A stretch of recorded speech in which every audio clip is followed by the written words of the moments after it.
Chapter name Laws of Motion. Objective of this chapter is to find out the reason behind different type of motion. In this chapter, we want to know how the state of an object changed. That is, how the object changed its state of rest to state of motion, and how a object in its state of motion change its speed or velocity. The main objective of this chapter is this. So basically in this chapter we have to ask the question as what governs the motion of bodies. If you want to know that how a football will change its state from the rest to motion, then from your daily life experience you can say that to move a football at rest, someone must kick it. To throw a stone upwards, one has to give it an upward push. So from this example, we can clearly say that some external agency is needed to provide a force to move a body from rest.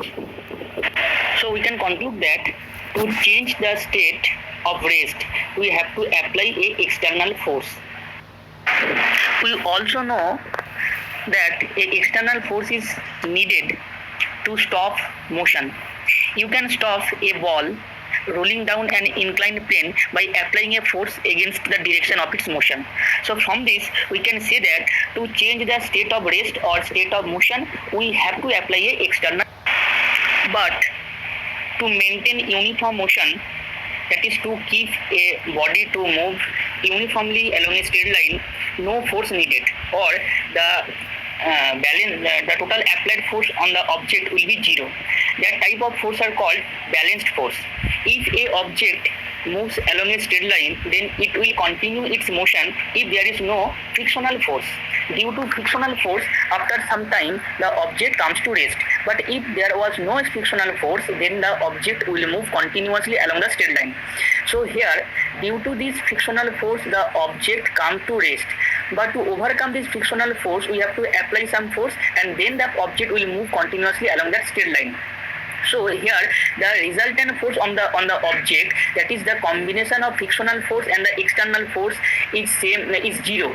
The value of external force and the frictional force is same. That's why the total force or the resultant force on the object is zero, and only when this situation is achieved, the object will move continuously along the straight line, and that type of motions are called uniform motion. So we can say that for uniform motion we need no force, or we have to apply a balanced force. And to change the state of motion or state of rest, we have to apply a unbalanced force. And to maintain uniform motion, we require balanced force or zero force. Now we discuss Galileo's study about the motion of an object along an inclined plane. Consider the picture. Here we use three inclined planes. First two inclined planes are very close to each other, and the second plane is the horizontal plane. Now, if the ball moves downward to the first inclined plane, then it will move with the acceleration.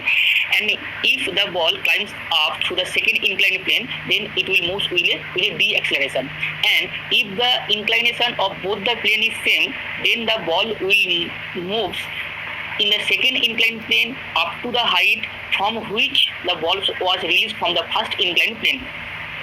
And if you continuously decrease the inclination of the second plane, then you can observe that the ball will try to attain the same height from which it was released, but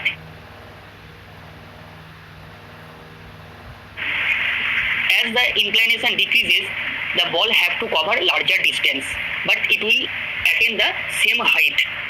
The same situation is described in another number 2 picture. Here the inclination of the plane is continuously decreased, and in this way when the inclination of the second plane become horizontal, that is zero, inclination is zero, then the ball will move along this horizontal plane infinitely to attain the height from which it was released. From this experiment, Galileo concluded that To maintain a uniform motion, no force required. But in practical case, as there is a friction in almost every plane, so due to this opposing frictional force, after some time the particle will come to rest. But if there was no frictional force, then the ball will move continuously along the horizontal line infinitely. So from this experiment, we can conclude that to maintain uniform motion, no force required. But to change the state of the object, to change the object from the state of rest or from the state of motion, we have to apply a unbalanced force. But to maintain uniform motion, we have to apply a balanced force or we have to apply zero force. Balanced force means we have to overcome the opposing force. For this, we have to apply a force of same magnitude, and the resultant of these two forces will be zero. This force is called the balanced force. The combination of these two forces are called balanced force. So from above discussion, we can say that a object at rest will remain in the state of rest unless it is acted upon by a unbalanced force, external force. Similarly, a object moving along a horizontal straight line will move continuously unless it is acted upon by a external opposing force. As for example, frictional force.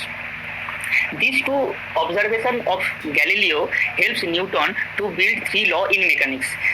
And that three laws are known as first law of Newton, second law of Newton, and third law of Newton. First, we discuss about the first law of motion or first law of Newton. It stated that every body continues to be in its state of rest or of uniform motion in a straight line unless compelled by some external force to act otherwise.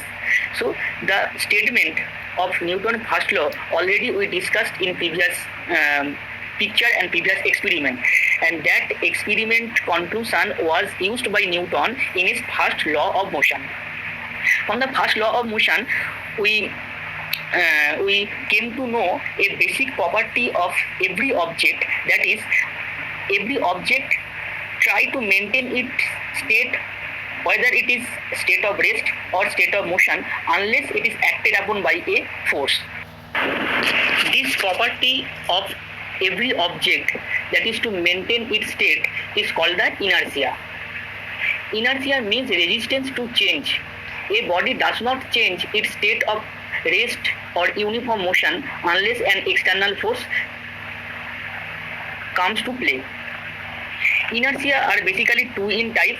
One is inertia of rest and second is inertia of motion. The tendency of an object to maintain its state of rest is called inertia of rest, and the tendency of an object to maintain its state of motion is called inertia of motion. There are various examples of inertia of rest and inertia of motion. Suppose you are sitting or standing on a bus. The bus at first is at the state of rest. Now when the bus suddenly start to move, then you thrown backwards direction. This is due to the inertia of rest. When the bus is at the state of rest, you also is at the state of rest. But when the bus starts to move, then your feet, which is in contact with the bus, will start to move.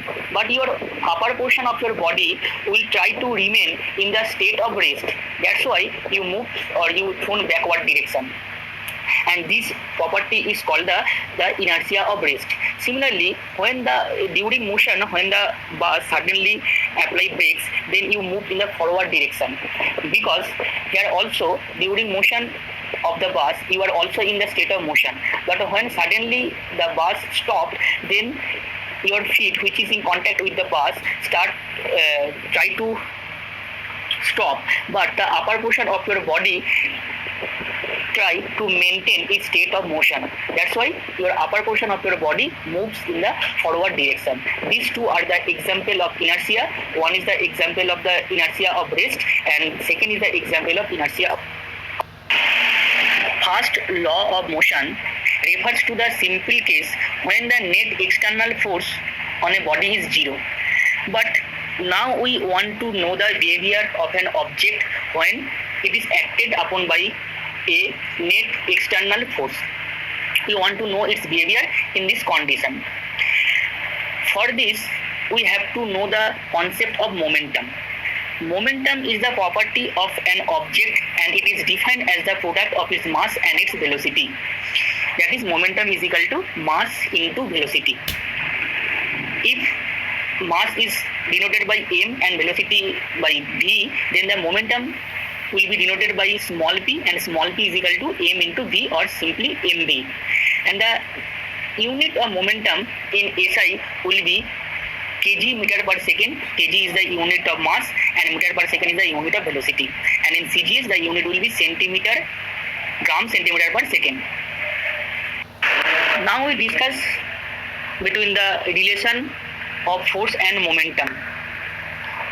We want to know the behavior of an object under the action of a net external force. Now the behavior of the object in such case can be explained with the two examples. First example, consider two stones are drops from the top of a building. A person on the ground will find it easier to catch the light stone than the heavier stone. The mass of a body is thus important parameter that determines the effect of force of motion. Here, the force exerted by the stone on the hand depends on its mass of the object. If mass is high, then the force is high. If mass is less, object force is also less. Now consider another example where a bullet is fired from a gun. Then we know that this bullet can easily pass through the human body. But if same bullet is fired with a moderately low speed, then it cannot pass through the human body. So here the force exerted by the object, by the external reagent, depends on the mass as well as velocity. So from this we can say that force is proportional to the momentum, but not only proportional, but it also depends on the time rate of change of momentum.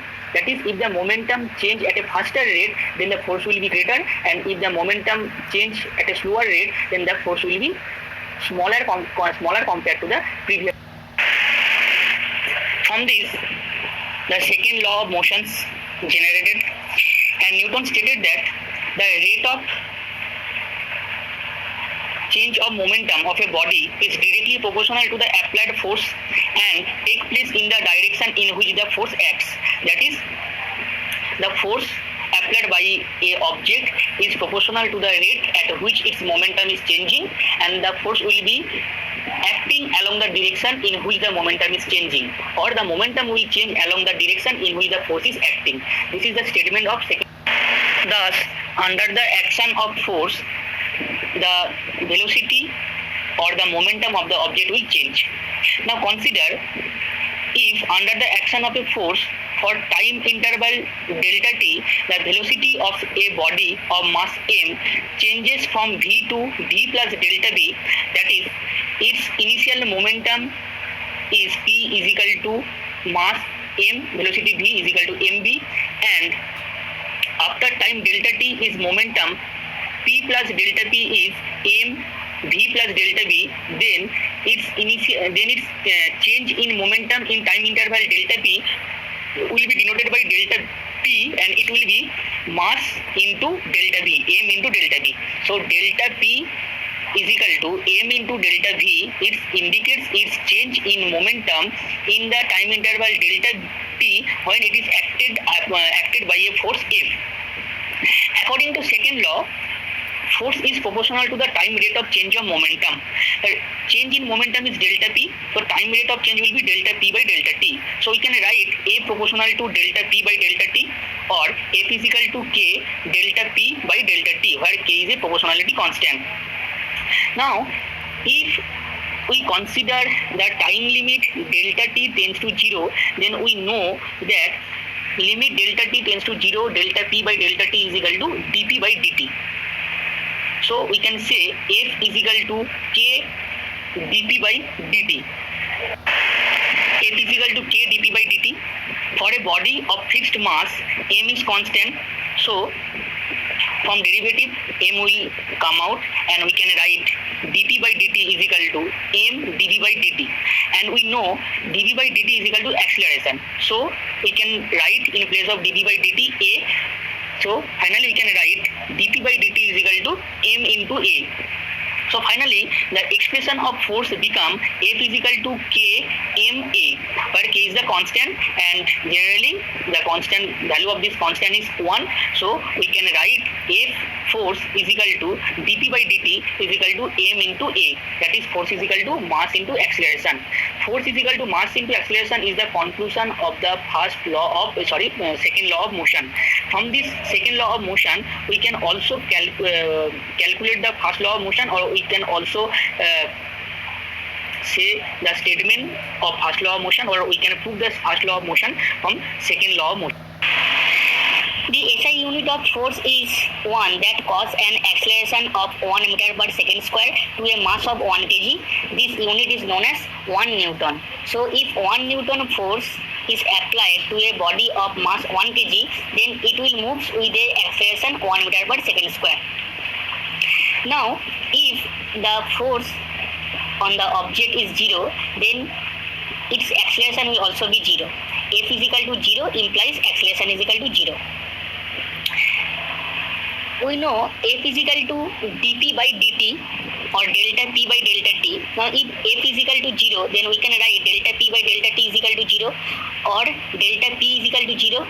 That means its momentum will not change. So if the object is at the state of rest, it will remain at the state of rest, and if the object moves with a velocity v, then it will move with a velocity v. So from this we can prove the first law of motion from the second law of motion, but just simply putting F is equal to 0. If F is equal to 0, then initial and final momentum will be same.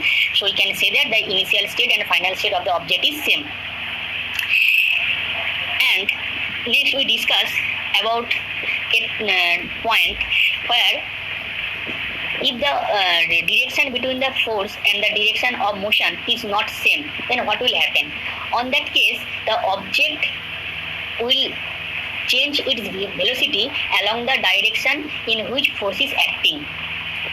That is, if the force is acting along x direction, then the velocity of the object along the x direction will change, and its velocity along y and z direction will remain fixed. Similarly, if the force is acting along the y direction, then its velocity will change only along the y direction, and the velocity along x and z direction will remain same. And this situation is same for the acting of force along the z direction.